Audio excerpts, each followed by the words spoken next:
Hey everyone, and welcome back to my channel, the place to be if you want to build a handmade or creative business in a chill way where you don't have to bow down to the Etsy gods and be looking at videos every weekend all about the algorithms and latest changes. So hello, if you're new here, I'm Steph and I create 2 videos a week, basically walking you through little nuggets of information so that you can build your Etsy business to 6 figures. And we're not talking just about Etsy, we're talking about brick and mortar, craft fairs, your own website, wholesale and beyond, okay? So today we're going to be talking about craft fairs. Now I've done my fair share of craft fairs in the past and some have been complete duds, okay? More often than not they were complete duds, which is why I went online, because I was just like 2 days of my time is worth more. I can put my attention into my online business.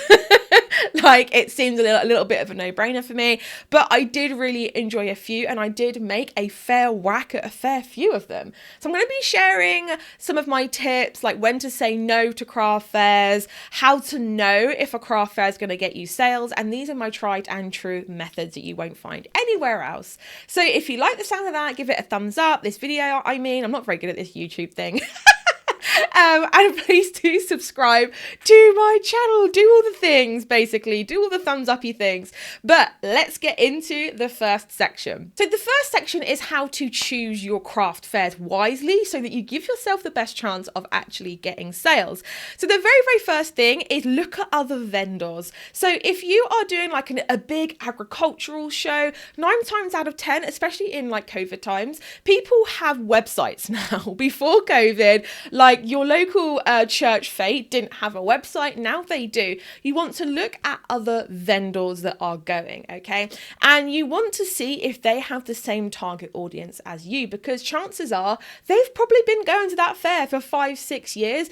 They keep coming back for a reason, okay? And you want to find out what that reason is, okay? So you can even reach out to them if you want to. If if you are selling a completely different thing, let's say you sell jewelry and this person sells soap, reach out to them on Instagram and say, hey, like I noticed that you're doing XY fair. Could you let me know, like, how do you find it? Is it good? Is the traffic good? What kind of people come to your store? What people come to the show in general? And just have a chat with them. And also, like, it's kind of good to build a relationship with a vendor before you go, because then you kind of have friends when you go and you feel a little bit less weird about it. The second thing is look at photos of the events. Okay, I know this sounds weird, but do a little bit of Facebook stalking. Go on Instagram hashtags, see like how the event is looking when people are taking pictures. If someone's taking a picture and it looks busy and bustling, then you know that candidly it is going to be again, okay? But if you're taking a picture and it's like one man and a sheepdog and there's like no one behind them, then you can kind of be a bit like, okay. And also as well, look at the target audience in the picture. Are they your target audience? Look on their profiles. Are they your target audience? The next thing is quite a lot of shows will now do a Facebook event. So what I do is that I go and have a look to see as to who has RSVP'd, who are interested, and I will literally just go through their profiles and see who they are.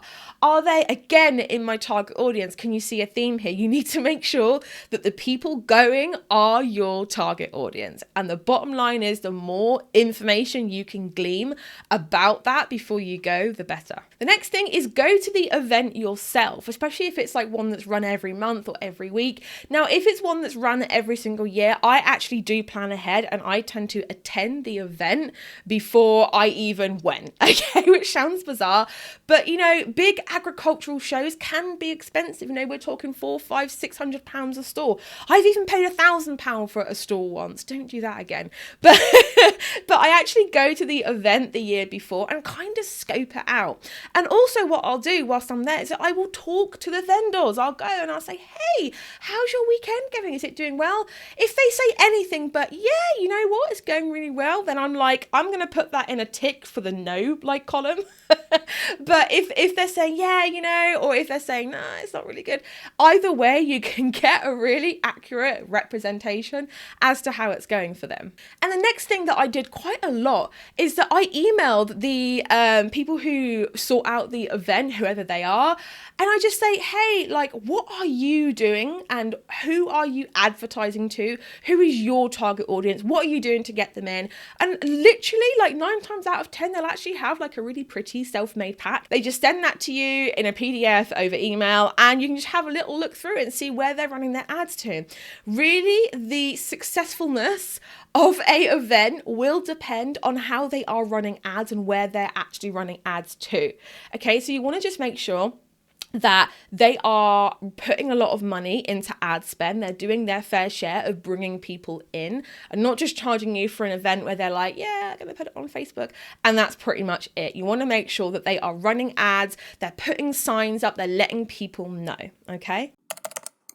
Bosses, we've been having some really great conversations in today's video. However, I'm here to tell you about this.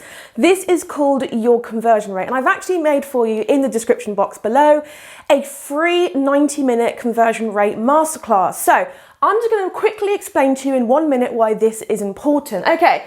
So this is your Etsy shop and these are your customers. So let's say that you get 100 customers into your store and you have a 1% conversion rate. That means you get 1 sale, and roughly that's going to be about $30 to £30. But what happens when we increase that conversion rate to 2%, 3% and above? This suddenly doubles, triples, quadruples without you having to change anything. Now, getting customers into your store costs time, effort, and money. But what if you didn't have to change this, you didn't have to change your shop, all you had to change was this conversion rate? That is what I'm going to be teaching you in today's masterclass. So whether you're a newbie or a seasoned Etsy shop owner, get yourself down below and register for that masterclass so you can increase this number. Back to the video. Now, the next section of this video is when to say no to craft fairs. Now, I have a pretty strict no policy. I say no more than I say yes, because again, the bottom line here is, guys, is that I am all about that chill and easy life, building your handmade business online. Like, you know, you get to stay in your house, stay in your craft room, in your pajamas. You don't have to go outside and speak to people. It's really good. So it takes a lot for me to like say yes, and I say no more often than yes. And I want you guys to just think about how it fits into your life. And that's the thing, is that if my very first point is, if it doesn't work with your schedule, and if you're looking at the craft fair and you're saying, I am going to come back so exhausted, then please do not do it. It is not worth you making £1,000, £2,000, £5,000 if for the next 2 weeks you have to take off completely out of your business because you're so burnt out. Again, ask me how I know. That is something I learned the hard way. I made like £2,500 from a 1-day event. And then I was so burnt out, I took like 2 weeks off. And then I was like, well, I've just taken 2 weeks off and I earn more than that in a week. So why am I doing this? It makes no sense. So that is point number 1. Point number 2 is if the target market is all wrong. If you are aiming for people who are aged 18 to 25, but the people attending are aged like 38 to 58, then it might be that your target market is just not the right people, and that's okay. Like, don't feel bad about saying no, even if other vendors are going and you're like, well, they're going and I'm kind of getting FOMO over here. Listen, this is a business investment. You paying for that store is a business investment. Do your research wisely, and if you get any warning signs, any gut instincts bubbling up in there, then just don't go, okay? Seriously, just don't go. The next point is if you get any warning signs from the people who are arranging the event. So for example, I speak from experience, if you emailed someone and said, hey, like event organizer Adam, can you give me more information as to what you're doing to get people to your event? And also, like, what visitor numbers do you envision? What are your ticket prices, if there is one? And how many people did you get at last year's event? I have gotten replies like, sorry, we don't have that information to hand before, literally just a one-liner. And that, to me, that's a warning sign. I'm like, this is your business, okay? You must know your numbers in order to run your business effectively, or you're just not doing it effectively. So I'm a bit like, yeah, no, I'm good, thank you. Thank you, Adam. Thanks, but no thanks. Does that make sense? So if you're getting any warning signs from the event organizers, then I would say no. And I know that that can sound pretty harsh, but again, at the end of the day, like, you need to make sure that you're scoping it out, because even if you attend and it doesn't work out, you're not going to go back again. You're probably going to like badmouth the event to other vendors. So just avoid the whole ugly mess and just don't go if you feel like it's not right for you. And the last thing that I want to leave you guys with is that if you're walking in on a Saturday afternoon, and that was always my time when I would go to the craft tent if it was a big show. I did a lot of agricultural shows rather than craft fairs. I kind of felt like they had more of a captive audience, and actually agricultural shows were the ones that were the most successful for me. But if I was to walk in the craft tent or the shopping mall or whatever they have on a Saturday afternoon after lunch and it's dead, I will not go, because that tends to be my personal busiest time. So you need to find out kind of what your busiest time would be. If not, Saturday afternoon, if you're walking in there and wherever you're going to be is dead, then say no. So guys, I really hope that this video was helpful for you. It was really fun for me to film. It was fun for me to dig back into the old craft fair like archives and have a little look. It was a really fun exercise to do. Let me know what craft fairs you're going to say yes to and which ones you're going to say no to. Or even maybe watching this video has made you go, you know what? I don't want to do craft fairs anymore. In which case, good.